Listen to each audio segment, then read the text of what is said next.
Okay, we'll do some RPGs here, and it's pretty hard to run, generally speaking. It's hard to run, especially on Windows. It runs much better on SteamOS, just so you know.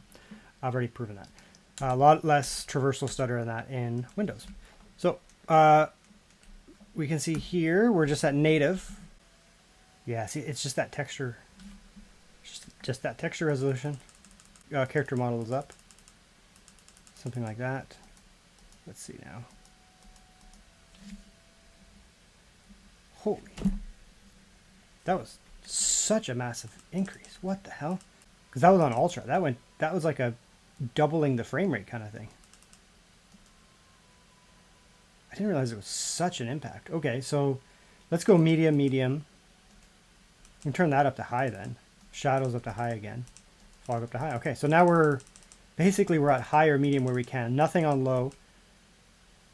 That was the biggest setting right there. That made honestly a gigantic difference. Literally doubling the frame rate by having background model go from ultra to medium. Okay, so I was a little worried. I never really tried background models on ultra on other handhelds because I just assumed it wouldn't work. You're basically doubling your frame rate by turning that down to medium. It looks fantastic now. And again, we'll have a little bit of scaling. Let's try it without scaling to start then, if we're going to get that kind of performance. Then we will put on scaling. And we will try like a higher FPS, maybe some lower watts and that kind of stuff. Right now, we're letting it rip. So this is native now. Yeah, this is very good. This is actually quite impressive. So native rendering. And the drops, it's just the game is. There's nothing you can do about that unless you install Steam, which I will later. Once I'm done with this review, I do all my game testing on Windows, and then I formulate my out-of-the-box review in a few days. I'm going to do loads of game testing first. Then I will install SteamOS. Hopefully it works. It's all AMD hardware, so it should theoretically, but it doesn't necessarily mean it's going to work. And I'll just use SteamOS from now on. I don't care. The benefits of SteamOS outweigh any possible negative in terms of like gameplay, and especially in a game like this. Like you'd literally like that, what just happened right there. You wouldn't get it at all. You get none of that. That giant drop is literally because it's Windows. I think it's just the engine, how it plays with Windows, and also the DRM. It's a little bit of a raw performance jump when you play this on Steam, but the lows will come up hundreds of %. You can watch my videos on that. I have a full Legion Go 2 review where I compared Windows to Steam, and this is a game where it made a huge difference. Hey, little, where were you going? Where are you going? Where are you actually going? Let's get some more bigger draw distance. We'll go into the city in a minute, which is brutal. You can see that's a big drop. Okay, so let's bring it down to maybe all the way down to 35. So we went from 75 FPS. You're still going to get 60-ish. Yeah, that's not bad. 60 is on those far draw distances and higher with a little bit of scaling, but we are turned up quite a bit.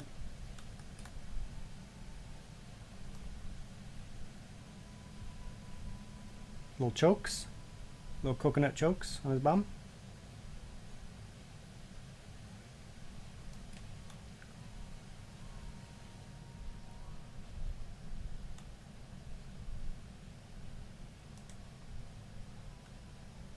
Yeah, that's looking pretty good. Okay, let's turn it down a little further. Again, 35 watts is very respectable. Let's go 30. It's going to start dropping now. Going above 35 there's a huge diminishing return. Once you start to go down under 30, it does drop. This is still very playable for me. 30 watts. Let's go with 25. Again, we have the game cranked up quite a bit here too. 25 is, I would just turn the game down, but it's not bad. It's still 10 to 15 frames higher than a Switch 2. And this will be much higher settings than a Switch 2. Like we're cranked up pretty high. Further. At this point, like I said, the Intel one would start to perform, if the same or not, or a little. It's actually a little better at this spot. Again, at low watts. This is much faster at higher watts, significantly faster. It's actually very playable. This is 20 watts, which would be about a 30 watt system burn, which would give you about 2.5 hours on battery if you're on a plane.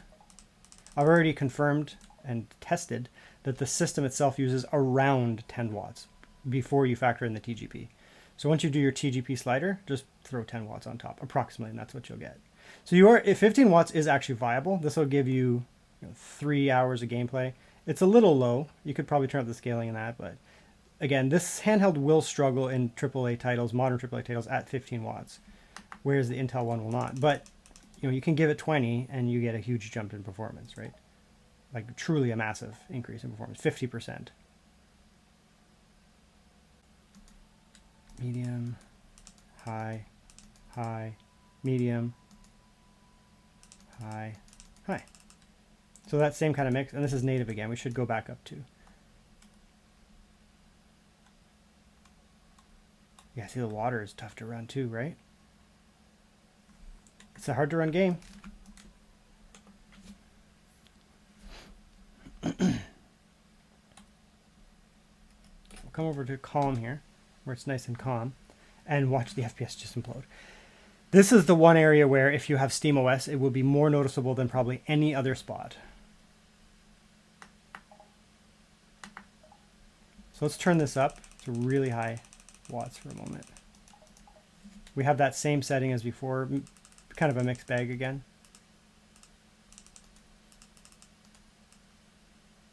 Medium and high, no low, just medium and high where possible. If there's medium, I do it. If there's not medium, then I go high instead of low, basically. So this is now that very high watts, 55. There will be very bad stutter here. And again, that's a Windows problem. I've actually tested this up to a 4090 desktop, and you get the same problems. With a 9800 X3D, it makes no difference. It's just an engine and Windows problem, DRM, all that kind of crap. The nice thing is, though, once you run, see how it's dropping? Once you run through an area, so we'll do a reset here, and those textures and all that crap is loaded in, it's much less likely to have those big drops again, see? Not as bad. There's a little bit here and there, but it's not nearly as bad.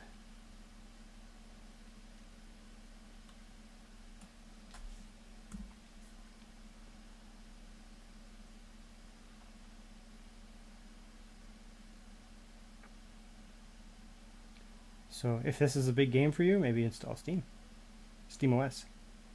See, now there was no drops. Once you pop through the area, it's fine. So considerably more stable once you do a drop. Now we'll go over here, we'll probably get some drops again. But we've loaded in a lot of those textures, so it should be a lot better. This looks fantastic. I mean, again, we're doing native here. It's giving us a nice 60. So yeah, very impressed with the performance on this here. Again, the low watt performance is a little lackluster. But that's kind of that's Strix-Halo. There's nothing you can do about that except not use Strix-Halo. But the medium to high watt performance is impressive, especially the high watt performance is quite good. So, yep, next game. Okay, we'll do a little Harry Porker. This game generally tends to run well on AMD hardware, just like Intel. Not so much on NVIDIA. That's okay. We're not worried about that. So we'll try Ultra. Just native Ultra, see how that runs to start here. I suspect it'll be okay-ish. Might get some dips in that, but we'll see. I mean, the DRM can be a little tough in this game, calculations and that kind of stuff, but I do expect it to run well. Okay, so yeah, that's Ultra there.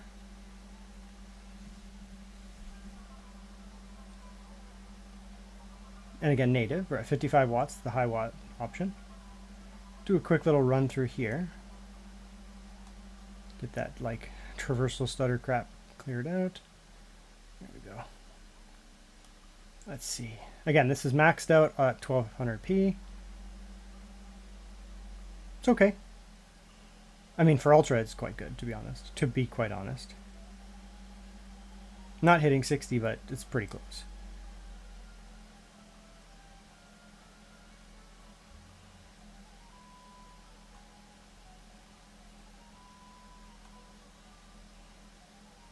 Tough scene there, yeah. So it's definitely just you could just play like this, but I would easily turn it down.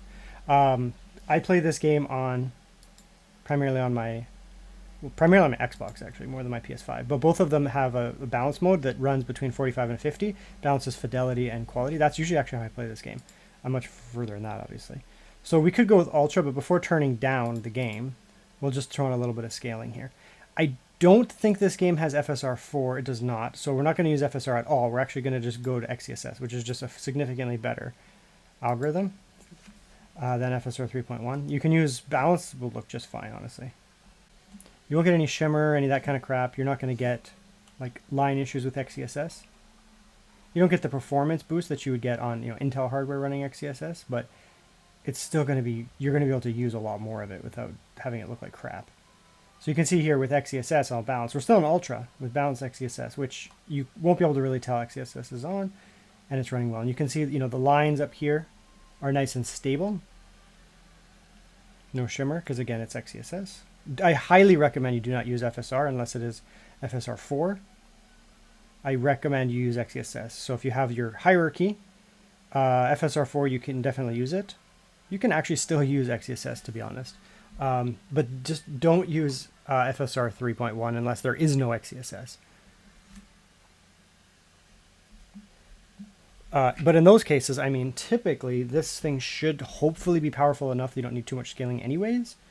But I would, personally, I mean, it's your pick. Some games look fine with scaling. It doesn't really impact the visuals. Some games do not. So in some cases, you might want to just turn it down a touch. Some cases, just turn on scaling. It really depends on the game. XeSS in this game does not impact the visual quality. And so you can throw it on and get that extra performance rather than turning down the settings. That being said, I will actually show you how I play the game. So we can turn that scaling back off just for now, like so. And I actually go like this. I go to medium, okay, so medium, and then I turn some stuff up. I turn textures up to, you can go ultra or high. We can actually go to ultra, materials. I turn foliage, because the plants, up to ultra, and I turn textures up to ultra. So medium, and then I turn those 3 up. And it really does increase the performance without, there's almost no visual impact off of just having everything cranked. And look at that, now it's native, right? This is how I play the game. For testing purposes, I often use presets because it's very easy for people to replicate and compare, and a lot of just in the head of how it is. But I don't actually play games typically with presets. I typically do something like this. Turn up the texture-y stuff, the foliage type stuff, that kind of thing. The stuff you're looking at up to like it, just max it. And then stuff like shadows and that kind of stuff, just turn it down a touch because you're not going to really notice it. How do you run again? There, jeez. And then we will turn down the watts a little bit. It's impressive how much of a difference just turning on those few settings does, right? And it looks fantastic. Typically I call like 35 to be like, that'll still give you a couple hours of battery life, and it's in line with the other handhelds. So this is 35. It's kind of, where the other handhelds would sit, like the generic OEM ones, Legion, Ally, and that kind of stuff. And that'll give you a 60, close to 60 experience natively. Even if you're plugged into the wall, if you're not wearing headphones or something like that, a lot of the time I actually would go to 35 or 40 because it's much quieter than 55. It's not an annoying handheld at 55. It's not pitchy or anything, but it is audible. The thermals are very good though. 60 watts, 60 degrees Celsius is nothing. So I would actually just play like this. Let's see if we go for like a little bit of a lower watt, like maybe 25 or something like that, where you're going to be potentially, you're really trying to stretch the battery.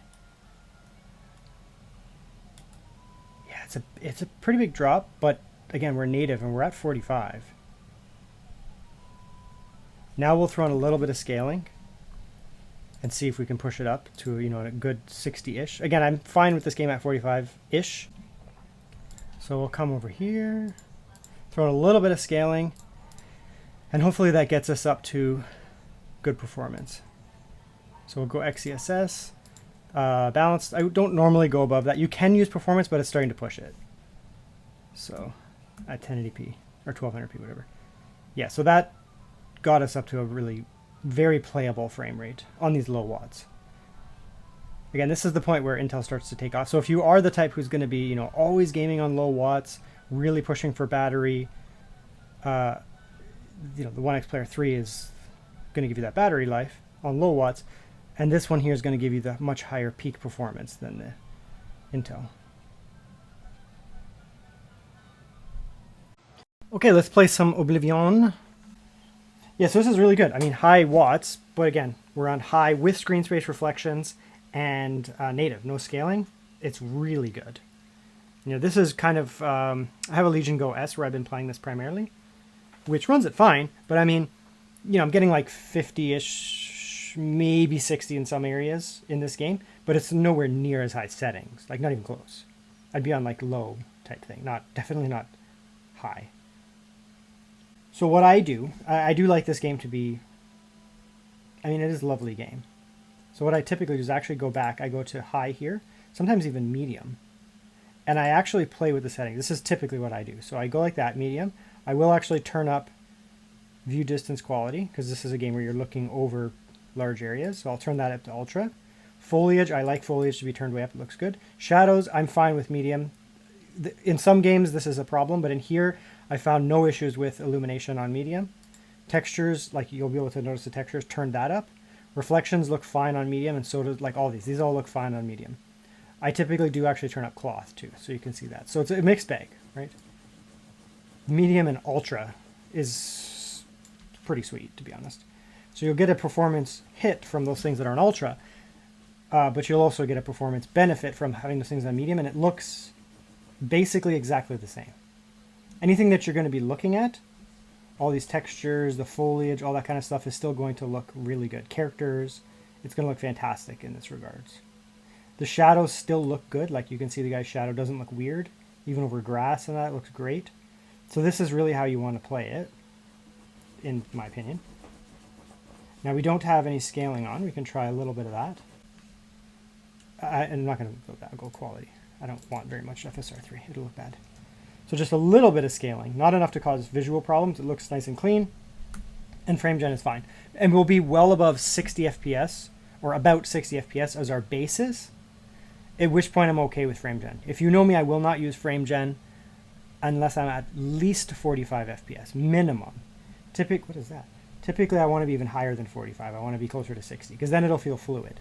Right? Like I'm not noticing any input latency. It doesn't have any ghosting. It doesn't look or feel weird, because our base rate is pretty close to 60 to have Framegen on.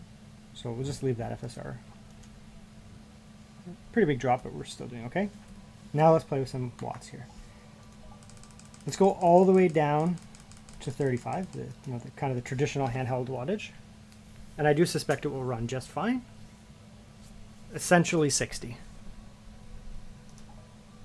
Might go down a little bit up here with all that foliage and stuff, but you could turn down the settings a touch. You could turn up the scaling, or you could just be fine with 51 over there, and then 60-ish over here.